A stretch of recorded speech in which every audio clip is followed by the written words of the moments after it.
back to another edition of Neon Trash. I am your host, Tommy the Hammer. We got a lot of motherfuckers down here today. It's Dale, it's Adam, it's Rocket, and it's BC. Yo. How you guys doing? Got another weird movie to discuss with you guys. I'm talking about Takashi Miike's latest effort, First Love.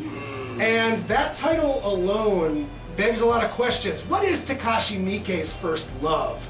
One would say probably Yakuza films. I mean, he's done a number of them in his Seems career. natural. Apparently this is another one, Yeah. so that's safe to assume. Yeah, and uber violence, strange characters, intricate plot lines. There's a lot to expect from a Takashi Miike film. Without further ado, check out the trailer. You guys know I can dig that shit up. We'll be right back, motherfuckers!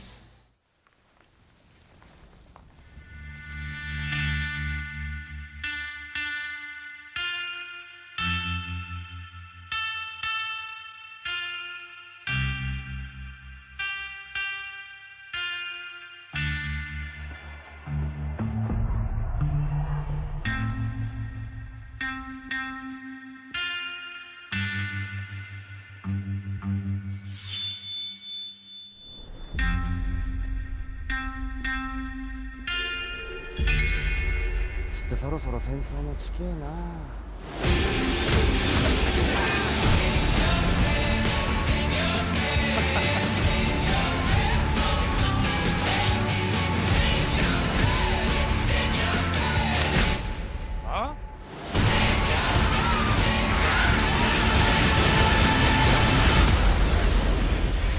ただのボクサー。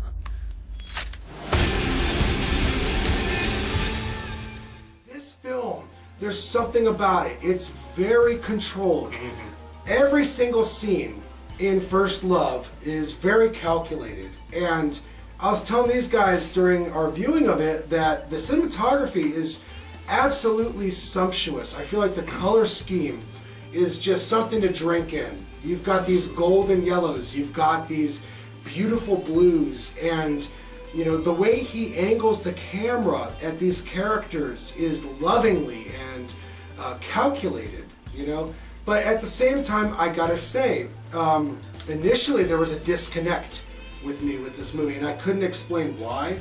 As the movie went on, this slow burn and maybe this kind of vague confusion at the beginning of the movie started to flesh out, and like... Well, it just took a while for it to kind of piece everything together. Yeah, it's a slow burn. This is, and I feel like part of the reason for that is that we are old school Takashi Miike fans, and we understand his work as a whole, and a lot of his movies are insane and ballistic. Yes. And just all over the place. So to see the man like kind of controlled and reined in, if you could call it that, is a little bit strange. I don't know, it doesn't drag on, it gives you just enough. Like, man, he tells just enough of the story. Like, it does take a little bit of time to, you know, piece together at the beginning, but I mean, I think that's just the first viewing. Upon another viewing of this, like Tom said, yeah, let's watch this again. Like, definitely want to watch this again. It was a ton of fun to go through.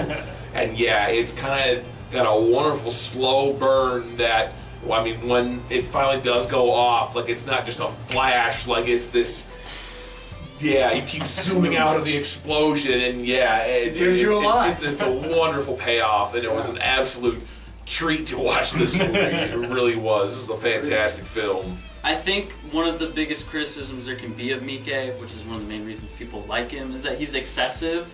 And I think Audition, slow burn. Ichi the Killer, I think is slow burn. Gozu, slow burn. I don't think this is his first slow burn. No. I think that what he did here was he was more reserved with his violence. For instance, in one movie you might see a face get cut off, and that might happen, but he might not show it. And that's the difference between being like palatable and not palatable for people. Well, this is a love story after all. I mean, so is Audition.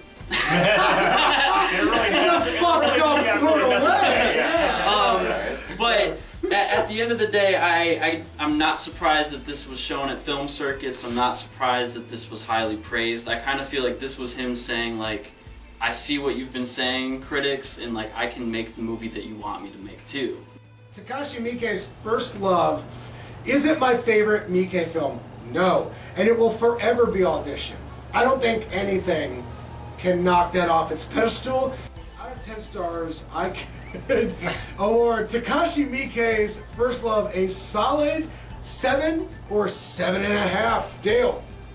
Ooh, I love all the stuff I've seen so far. I need to see more, that's for sure. And I will give it a solid 8.5. All right, yes. Dougal. I'm right on board with you, Dale, man. I mean, this is just, yeah, I mean, I didn't think anything could top Each the Killer.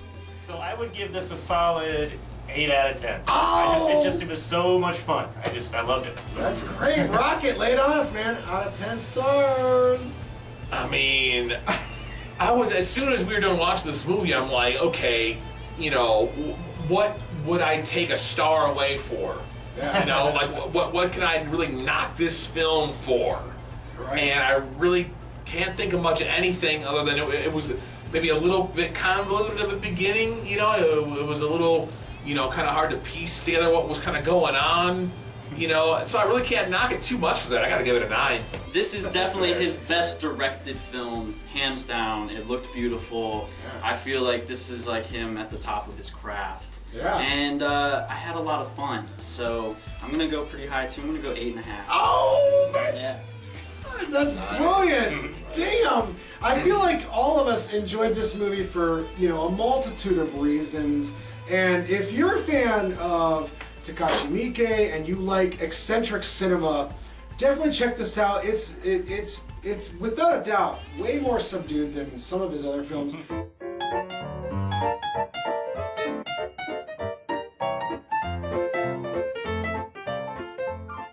Dale, move closer to that. Okay, thank you. Thank you. Not that fucking close. Right. Dude, that's Ghost Rider, man. You're knocking the Ghost You're Rider. done. Knocking the Ghost Rider. Excellent movie. I hope we've been informative to you guys. Until the next time, tune in to the Neon Trash. Wow.